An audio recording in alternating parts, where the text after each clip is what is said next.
bonjour tout le monde. Cinéscoop. Bah ouais, comme chaque mercredi, on jette un coup d'œil aux sorties ciné avec notre Lola internationale, fan du 7e art. Exactement. Et Lola, on va commencer avec une comédie française avec Camille Lelouch qu'on adore. Oui, et c'est une comédie qui s'appelle L'Heureux Élu. L'Heureux Élu, Camille Lelouch, qu'on a déjà pu voir au cinéma, mais là c'est son premier grand rôle. Il a même été fait sur mesure pour elle, donc franchement la classe. Elle partage l'affiche avec Gérard Darmon et Michel Larocque. Rien que ça va. Voilà, tu les connais, ça c'est très bien. Oui, t'as vu, ça va. Hein. Gérard Darmon, Michel Larocque, Parfait. Camille Lelouch, je connais, c'est bon. On est au top. Et là, Camille Lelouch, elle incarne Fiona, donc c'est un chauffeur VTC qui est nature peinture, sans filtre, avec son franc-parler. Elle se retrouve à jouer la fausse fiancée d'un homme issu d'une famille bourgeoise. Elle est très éloignée de ce milieu, franchement à 1000 lieues.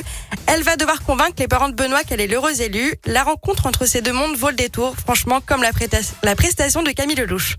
Parfait. On continue avec le film événement de la rentrée cinéma, c'est Mégalopolis, le nouveau Francis Ford Coppola. Exactement, ça faisait 13 ans qu'il n'avait pas sorti de film. Pour la petite anecdote, le film a failli ne jamais voir le jour. Mais heureusement, il a fallu attendre 2024 pour qu'il sorte au cinéma. Là, le réalisateur nous plonge dans un mélange de Rome antique, Amérique moderne, imaginaire en plein chaos. Il nous propose une expérience futuriste et complètement inattendue. Ça vaut le détour. Et alors, j'ai vu des infos sur ce film. En fait, Francis Ford Coppola a été clairement lâché par le milieu du cinéma. Il a failli l'abandonner.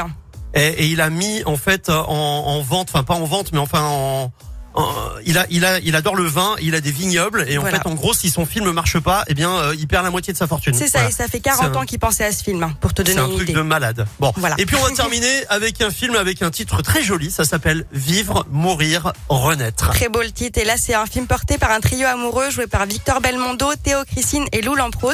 L'histoire se passe dans les années 90, c'est Emma et Samy, ils sont en couple. Un jour Samy commence une relation avec Cyril, leur voisin photographe. Si Emma accepte cette relation malgré elle, le destin des personnages va basculer avec l'arrivée du sida. C'est un drame puissant et assez émouvant. Eh bien, parfait. Merci, Malola. Cinéscoop, c'est en replay, c'est comme d'hab, c'est sur radioscoop.com. Et alors, comme chaque semaine, on va terminer avec une bande originale culte. J'avais donné des petits indices tout à l'heure. J'avais dit bateau et glou glou glou. Bon, bah, je te laisse annoncer la suite. Tu aurais pu dire iceberg aussi. Tu fais bien le glou glou glou. Iceberg droit devant. Oh bah là. Attention, là, c'est un immense classique qu'on ne peut que connaître, hein.